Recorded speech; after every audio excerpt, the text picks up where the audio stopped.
This is KRISTALfm, Brunei's #1. your music, Your life. It is KFM Drive Time, and it's Dean. I have an incredible guest in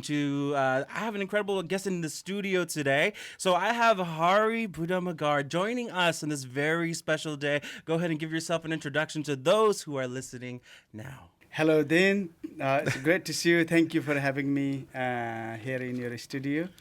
My name is Hari Budha Magar. I'm double above knee amputee. Just came back from Mount Everest. It's incredible. I've been looking up into your story, and honestly, you are a big inspiration, not only to me, but to many people out there. And you've done something that is so incredibly special that many people aren't even brave enough to attempt. All right, so for those of you guys who are just now tuning in, thank you so much. And of course, thank you, Hari, for taking your time out of your busy day. I'm sure you've got a lot going on for you today and hanging out with us today. So getting into the whole experience of climbing Mount Everest. That is special in itself, right? So, Hari, your journey into becoming the first double above knee amputee to summit Mount Everest is nothing short of incredible. So, can you take us a little bit to the moment when you decided to undertake this challenge, and what motivated you to embark on such a daring adventure? First of all, I grew up in Nepal to the age of 19, looking the mountain every day. So from little age, I was inspired by Sir Edmund Hillary and Tenzing Norgay, who climbed Everest first 70 years ago. And also Everest is in Nepal, and it's a pride and symbol of Nepal and Nepalese people. So I always wanted to do that. I couldn't do when I was in service. By the way, I served here from 2000 to 2003 and 2006 to 2009. So it's great to be coming back. It's feeling like a coming back home. That's awesome. So I mean, you're familiar with the culture and how everyone is here, the food. So how do you love the Bruneian cuisine, the Malay cuisine? Yeah. One thing I love is nasi katok. The staple, right? So getting into the next question that I have now is climbing Mount Everest is definitely monumental for everyone. Like and you were mentioning earlier how in Nepal that is something that you guys gaze upon almost it is every day. So growing up, it's something. Is it in the minds of many young kids who look up to Mount Everest and say, like, I want to climb that one day? Is that a thing for a lot of people, or everyone's kind of used to that? It's Everest, it's there. I think many Nepalese people, many youngsters who would like to come, not maybe youngster, maybe some older people want to do that as well. They want to do, but Mount Everest climbing is not easy. You have to train quite a while. All the safety is not cheap, and just funding ourselves in Nepal is, I think, quite difficult. And for me, also, it took a very long time to raise the fund and climb. And if you say, what is the hardest thing you have done on Mount Everest, and for climbing Mount Everest, and I would say it's raising the fund. Yeah. So it's incredible. So it is actually, to be specific, it was on the 19th of May, 2023. So not that long ago. That's when you climbed Mount Everest. And the thing is, and I mentioned how it's monumental for everybody, right? But you did it as a double above knee amputee. So can you share with our listeners the physical and mental preparations you underwent to make this dream a reality of climbing Mount Everest? There are lots of things I did. Mentally, I was thinking that this thing was never done it before. So if we need to do something, we need to do something never done it before. Then we need to think differently than other people. We definitely need to work harder and also take some more risk than normal people. So that's mentally I was preparing. Physically, I climbed few mountains before I announced that I'm going to Everest, and I tested myself. but I couldn't do. So there are lots of challenges. Hopefully, I'll go through later. But yeah, physically, if we say physically, I climb in smaller lakes, like you call it stubbies. Yeah. And I walk like a penguins from my hips. Okay. And that means it takes 3 times. I'm 3 times slower than normal people. That means I need more help. That means it takes 3 times more time. That also takes 3 times more energy than normal people. Just more effort involved in the whole experience of that. Yeah. And definitely more money. Of course, I get you with that. So definitely, it's something that everyone thinks about when going through a challenge as big as this. So, and I was also looking into it that 2023 is actually the most dangerous season, the most dangerous of all the times. I'm guessing because of weather and all these things. So, and you did it this year. That is incredible. So we're gonna get into some more with Hari here. So be sure you stay tuned if you're interested to learn more, which I recommend you to. But next up, we're gonna go into a little bit of a break, and we'll be back in a bit here on Crystal FM.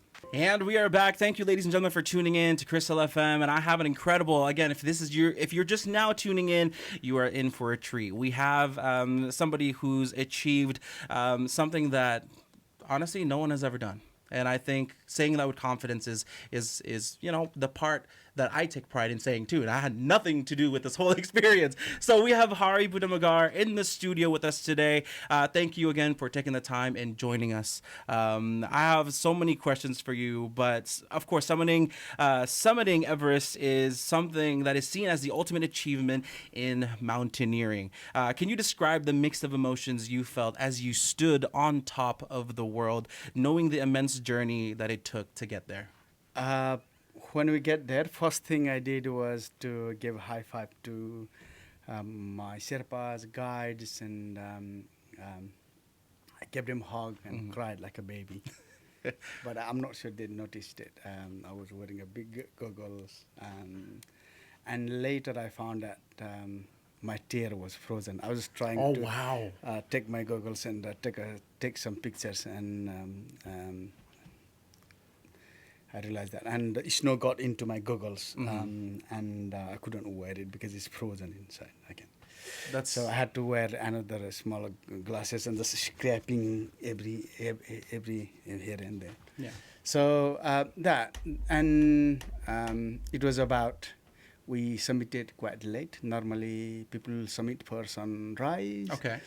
Maybe average people submit about 8-9 o'clock in the morning, and from noon, 12 o'clock is a no-go behind it because the weather gets worse. I see. But as I was thinking, we need to take slightly rest, so we submitted at 3:10 p.m. Oh, way late. So past the time that you were even recommended, suggested to go. And it was just so cold and windy, and we took our phones, and none of our phone worked.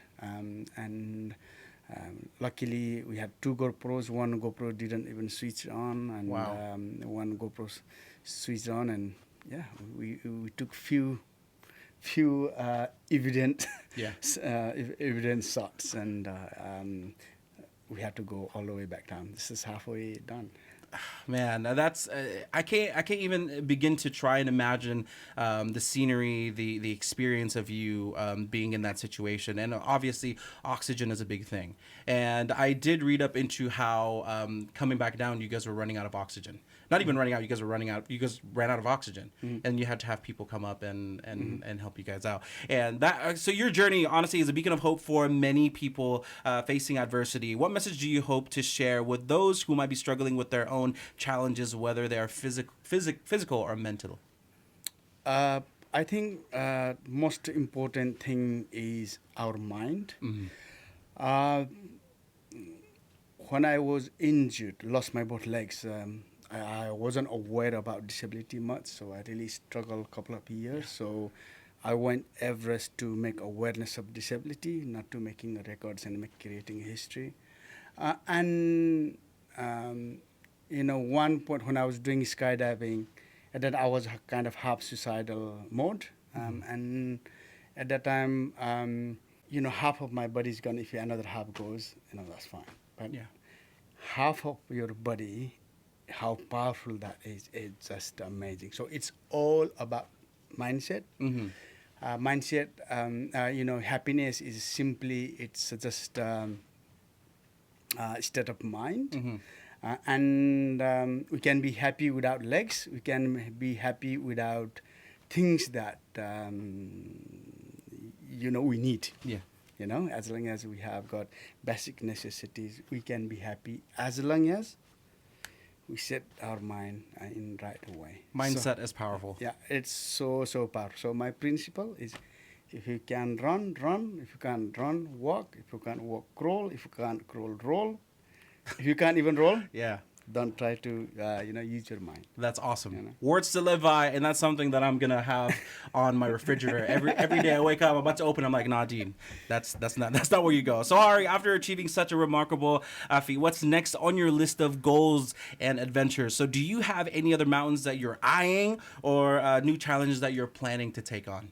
So before I talk about the next mountains, I think I promised myself that I'll be making awareness of disability until the rest of my breath. Yeah. Until my last breath. So I would like to keep making awareness when I have an age to do the adventure. So yes, I would like to climb some mountains. I haven't completely made a decision yet, but I'm eyeing for 7 summit. Hopefully that will make more awareness around the globe. And this is some way that I can give back to the people who helped me so much. That's incredible. And just to be able to sit here and ask you your next kind of challenges, and if you're eyeing mountains, that in itself is, for me, is wow. And I'm over here trying to move over a mountain of the speed bump down the road, trying to, get myself to run. So definitely you're an inspiration to many. And in the face of naysayers and doubts, you managed to defy all odds, Hari. So how did you maintain your focus and determination through your journey? And how do you suggest others? And I guess that's what we kind of got into previously just now. And the mindset is powerful, and not using many things that you're facing as a struggle as an excuse, because you've done something that's never been achieved before or even attempted on Mount Everest. So lastly, we're coming up towards the time now, and I have so many questions for you, and of course I have to kind of tone myself down because obviously time is and I know you're a busy man. So lastly, Hari, so you've shown us that limitations are often just a state of mind. So what advice do you give to our listeners who aspire to achieve something extraordinary regardless of the challenge they may stand in their way? So I guess this kind of still touches on what you mentioned earlier, but anything that you'd like to give advice to those who's listening in today? I think the main thing is something that you are passionate about. Find some of your hobbies, challenge yourself. When you challenge yourself, you find your passion, hobby, and limit. And once you like something and you really want to do something, and that will make you stay late night. You will wake up early in the morning when you are lazy. So as long as and also be responsible. We are responsible for our actions. We are responsible for what we say. Make sure we are accountable for that as well. So keep accountable yourself. Be responsible.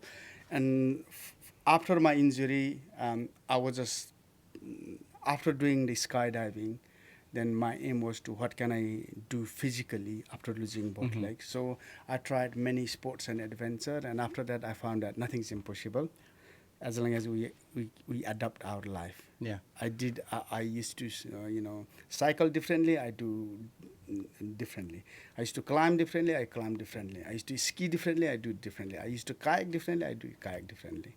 But still, we can do the things that we love to do. We might be slightly slower, or we might need slightly help, but everybody, we need help. So when we are a baby, our parents will look after us 24 hours. So there's no one is perfect. No one is perfect. So just try your best, and just work hard and try your best and be responsible. Then I think everything is gonna solve.